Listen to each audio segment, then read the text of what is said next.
आप सबको जय मसीह की। भजन संहिता 69 अध्याय में आपके सम्मुख पढ़ना चाहती हूँ, जिसका हेडिंग है संकट में सहायता के लिए पुकार। परमेश्वर का वचन इस प्रकार से है कि हे परमेश्वर, मेरा उद्धार कर। मैं जल में डूबा जाता हूँ, मैं बड़े दलदल में धंसा जाता हूँ और मेरे पैर कहीं नहीं रुकते। मैं गहरे जल में आ गया और धारा में डूबा जाता हूँ। मैं पुकारते पुकारते थक गया, मेरा गला सूख गया है। अपने परमेश्वर की बाट जोते जोते मेरी आंखें धुंधली पड़ गई हैं। जो अकारण मेरे बैरी हैं, वे गिनती में मेरे सिर के बालों से अधिक हैं। मेरे विनाश करने वाले जो व्यर्थ मेरे शत्रु हैं, वे सामर्थी हैं। इसलिए जो मैंने लूटा नहीं वह भी मुझको देना पड़ा। हे परमेश्वर, तू तो मेरी गता को जानता है और मेरे दोष तुझ से छिपे नहीं हैं। हे प्रभु, हे सेनाओं के यहोवा, जो तेरी बाट जोते हैं, उनकी आशा मेरे कारण ना टूटे। हे इज़राइल के परमेश्वर, जो तुझे ढूंढते हैं, उनका मुंह मेरे कारण काला ना हो। तेरे ही कारण मेरी निंदा हुई है और मेरा मुंह लज्जा से ढपा है। मैं अपने भाइयों के सामने हुआ और अपने सगे भाइयों की दृष्टि में परदेसी ठहरा हूँ, क्योंकि मैं तेरे भवन की धुन में जलते जलते भस्म हुआ। और जो निंदा वे तेरी करते हैं, वही निंदा मुझको सहनी पड़ती है। जब मैं रोकर और उपवास करके दुख उठाता था, तब उससे भी मेरी नामधराई ही हुई। जब मैं टाट का वस्त्र पहने था, तब मेरा दृष्टांत उनमें चलता था। फाटक के पास बैठने वाले मेरे विषय बातचीत करते हैं और मंदिरा पीने वाले मुझ पर लगता हुआ गीत गाते हैं। परंतु हे यहोवा, मेरी प्रार्थना तो तेरी प्रसन्नता के समय में हो रही है। हे परमेश्वर, अपनी करुणा की बहुतायत से और बचाने की अपनी सच्ची प्रतिज्ञा के अनुसार मेरी सुन ले।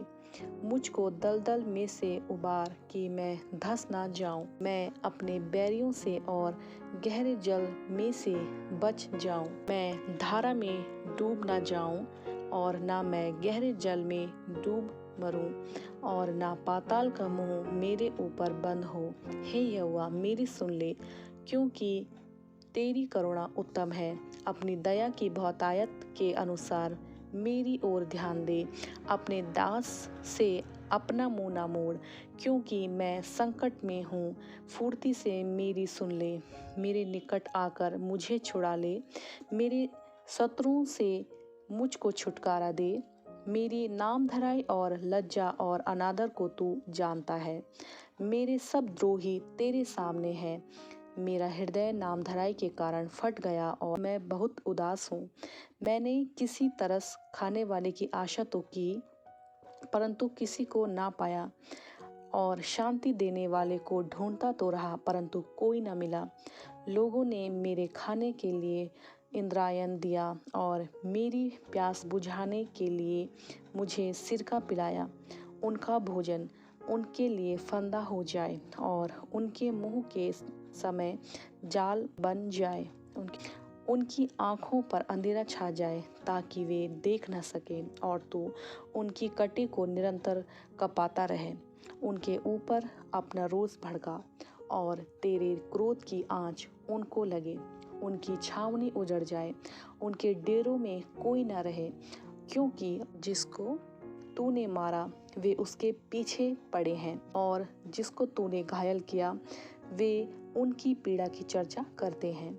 उनके अधर्म पर अधर्म बढ़ा और वे तेरे धर्म को प्राप्त न करें। उनका नाम जीवन की पुस्तक में से काटा जाए और धर्मियों के संग लिखा ना जाए।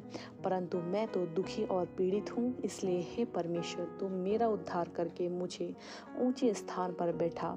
मैं गीत गाकर तेरे नाम की स्तुति करूँगा और धन्यवाद करता हुआ तेरी बड़ाई करूँगा। यह यहोवा को बैल से अधिक, वरन सींग और खुर वाले बैल से भी अधिक भाएगा। नम्र लोग इसे देखकर आनंदित होंगे। हे परमेश्वर के खोजियों, तुम्हारा मन हरा हो जाए। क्योंकि यहोवा दरिद्रों की ओर कान लगाता और उनके लोगों को जो बंदी हैं तुच्छ नहीं जानता। स्वर्ग और पृथ्वी उसकी स्तुति करे और समुद्र अपने सब जीव जंतुओं समेत उसकी स्तुति करे, क्योंकि परमेश्वर सिय्योन का उद्धार करेगा और यहूदा के नगरों को फिर बसाएगा और लोग फिर वहां बसकर उसके अधिकारी हो जाएंगे। उनके दासों का वंश उसको अपने भाग में पाएगा और उसके नाम के प्रेमी उसमें वास करेंगे। इस वचन से आपको बहुत आयत की आशीष मिले। Praise the Lord. जय मसीह। God bless you.